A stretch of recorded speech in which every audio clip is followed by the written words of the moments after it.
Hello and welcome back to another video. Today we're going to be doing a power upgrade on our Japan Red E92 M3, and that's going to consist of our stage 2 package with test pipes. Now we have redesigned our test pipes and we're excited to show you the new design, but for now the car is strapped on the dyno. Let's see what power it's making and then head back to the workshop.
Stock dyno is done and it made a very respectable 428 bhp and 310 foot-pound of torque. Now that is at the higher end of the scale that we've seen on the dyno dynamics. A healthy one will make anywhere between sort of 410 and 430, so it is good to see that it's a strong one. I could actually tell from driving it that it was a strong one, but it's good to have that backed up by the dyno. So we've got our new test pipes here. It's commonly known now that the primary cats on these cars is the most restrictive part of the exhaust. The rear exhaust is not restrictive at all, so any gains to be had from a rear exhaust are non-existent. So you gain the power from the front part of the exhaust. So the cheapest way or most cost-effective way of dealing with that issue is to fit a set of test pipes, which are here, and these delete the primary catalysts on the car. They're fairly simple. They bolt onto the headers. You have to cut the X pipe in a certain location and then you sleeve them over with these clamps. It also comes with some custom gaskets to provide a good seal against the headers on this end. There's not much else to say about them. They're all TIG welded. They're very high quality. We used to have a different design of test pipes, but we were having some issues with supply, as some of you may know, so we chose to rejig the design a little bit and make them less expensive. When I say less expensive, the quality is still there, but we found a different way of making them which cost us less, which means that we can pass those savings on to you guys. So Aston's going to fit these now, then we'll go back over the dyno the car again, tune it, dyno it again, and see where we end up.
So overall, it's made from 429, the dyno's rounded it up now, it was 428 earlier, to 458. You can see the grey line here is just the test pipes, so that's gone to 443.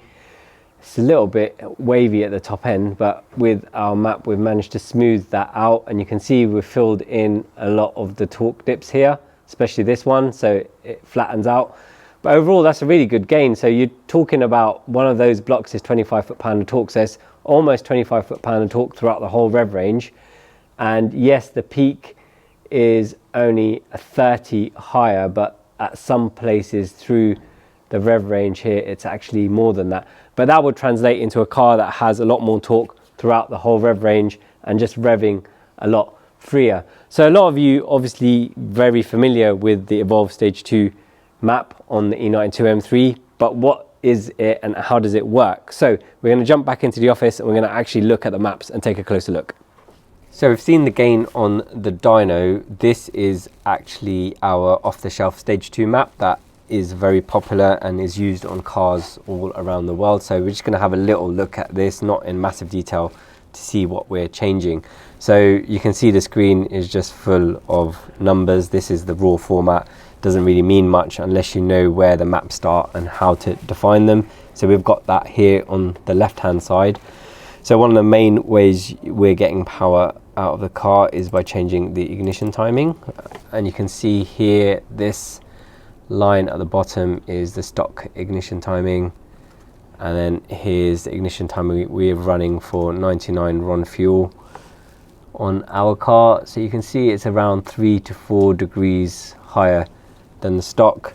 We also do change the part throttle ignition map here by a few degrees, and that just helps the part throttle response and the feel you get from going from part throttle to full throttle. One of the other things that's important to change on a normally aspirated car where it's available is the intake vanos here. So you can see the difference between the stock here and what we've changed here. So we're essentially advancing it at the higher RPM. So you can see low RPMs here and then higher RPMs here. One of the other interesting things I wanted to show you is the Servotronic maps. So that actually allows us to essentially remap the steering feel. So you can see here we've changed it from the stock line, which is here, to provide a little bit more assist, and then it starts providing less assist towards the end of the steering rack range. So that actually is a very small feature, but it does make the car feel different to stock, and I like it, and a lot of our customers do actually like it. That's about it really. The rest of the maps here are changed so that we can change the things like the ignition maps and the Vanos intake maps. The only other thing I could show you is the throttle maps. So we do change the throttle map slightly to give it a feel of more response. So this is the equivalent of if you would be running a sprint booster, for example, that just says, okay, at this point I want you to give this much throttle. So it just improves the feeling and makes it more responsive. So I hope that's given you a very brief insight into what we change on our off-the-shelf map for the E92 M3. So this Stage 2 map is the actual one that is on our car right now. So it's the one that you've seen dynoed, and it's the one that I have draggied, and I'll share those times with you in a minute. But what's more important is how does the car drive? Let's go and find out.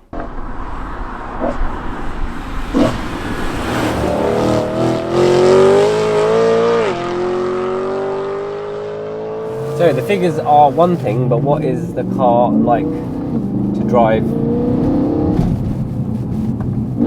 You can immediately feel the extra torque, which these cars do lack from factory. So deleting those primary catalysts releases about 1 bar of pressure, which was measured by Super Sprint when they first did the development on the exhaust system on these cars many years back.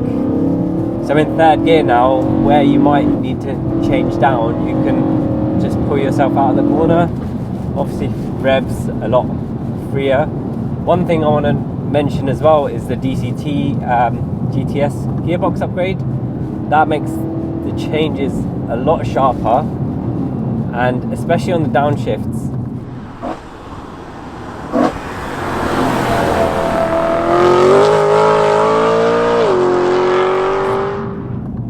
It's just very snappy, and through the plenum it sounds great.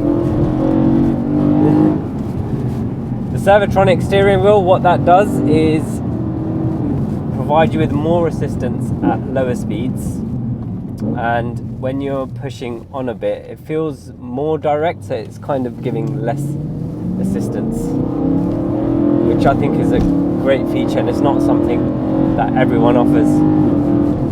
So on the dyno it made peak 30 horsepower and a bit more under the curve, and in times wise that translated into a whole second off on the draggy, 100 to 200 kilometers an hour. And I know a second doesn't sound like a lot, especially when we're used to dealing with the F80s and F90s and knocking a couple of seconds off with them being turbocharged, but 1 second on an NA car over that distance is actually quite a bit.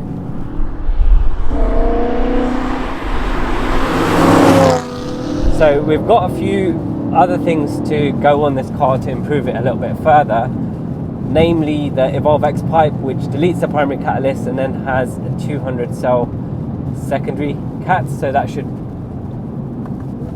give a little bit more flow and add a little bit more power. We did test that in the past and I believe it gave an extra 5 horsepower gain over the test pipes, but I haven't repeated that test for a long time, so it'll be interesting to see what that does.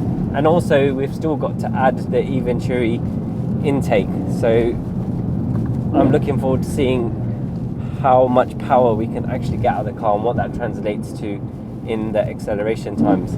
Overall it just makes the car more lively, it revs a lot freer, the RPM has been increased by 250 RPM, but overall I think for the price and for the time it takes, and especially on an NA car, that kind of gain is pretty good value. And this is our stage 2 upgrade at its basic level. With the X pipe and the intake, it will just turn it up a notch. That's it for this video. The next video on this car will be us adding the X pipe, seeing what the difference is, and then adding the Eventuri intake. So I'll see you then.